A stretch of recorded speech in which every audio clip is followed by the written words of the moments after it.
Hello students, welcome to PCB math. Students, আজকে আমরা class 9 math exercise 1.1টা দেখব, যেটা হচ্ছে রিয়েল নাম্বার। এবং তোমরা জানো এটাই হচ্ছে ফার্স্ট চ্যাপ্টার, ঠিক আছে? তো আমরা আজকে কোশ্চেন 1 এবং কোশ্চেন 2 দুইটি সলভ করার চেষ্টা করব। তো প্রথমে কোশ্চেন নাম্বার 1টা দেখি।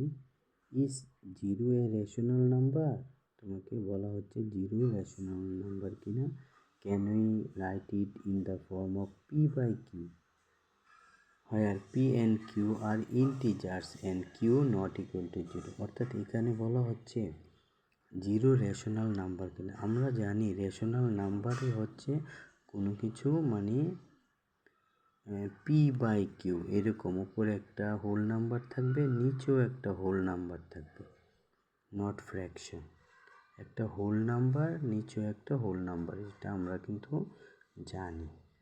তো এখানে জিরোকে বলা হচ্ছে রেশনাল নাম্বার কিনা। ইয়েস, জিরো অবশ্যই, zero is a rational number because we can write it S 0/2 লিখতে পারি, 0/3 লিখতে পারি, 0/5 লিখতে পারি, 0/7 লিখতে পারি।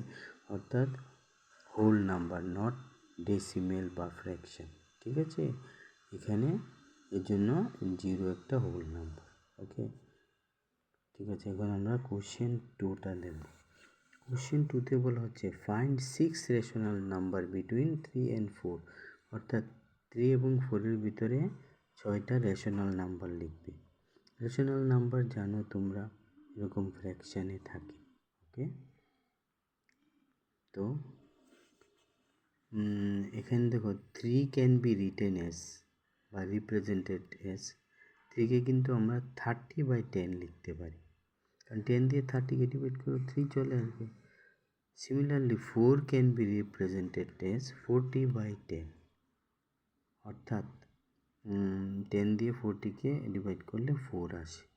তো এখানে এখন কোশ্চেন হচ্ছে আমরা এইটা এখানে 10 লিখবো নাকি 100 লিখবো? হ্যাঁ, লিখতে পারো। উপরে এখানে একটা গ্যাপ সৃষ্টি করতে হবে। যেমন আমার কয়টা চেয়েছে? 6টা, 6 রেশনাল নাম্বার চেয়ে। এইখান থেকে উপরের যে নিউমারেটরটা, দুইটা নিউমারেটরের ডিফারেন্স এর চেয়ে বেশি হওয়া লাগবে, তাহলে আমরা এই কয়টা পাবো, ঠিক আছে? ওকে স্টুডেন্ট, তো দেখো এখন আমাদের উপরে 30, নিচে 40। তো therefore 6 rational number between 3 and 4। আর কি এখানে 30 নিতে পারবে না, 30-র পরে মানে 31/10, 32/10, 33/10, 34/10, 35, 36/10। আমাদের 6টা কিন্তু হয়ে গেল। আমাদের চেয়ে বেশি চাইলে আমরা বেশিও নিতে পারবো, কিন্তু 40 কিন্তু নেওয়া যাবে না। এদিকে তুমি 30 নিতে পারবে না, মানে 31 থেকে স্টার্ট হবে, আর ওইদিকে 40 না, 39 পর্যন্ত স্টপ হয়ে যাবে। Okay student, thank you for watching.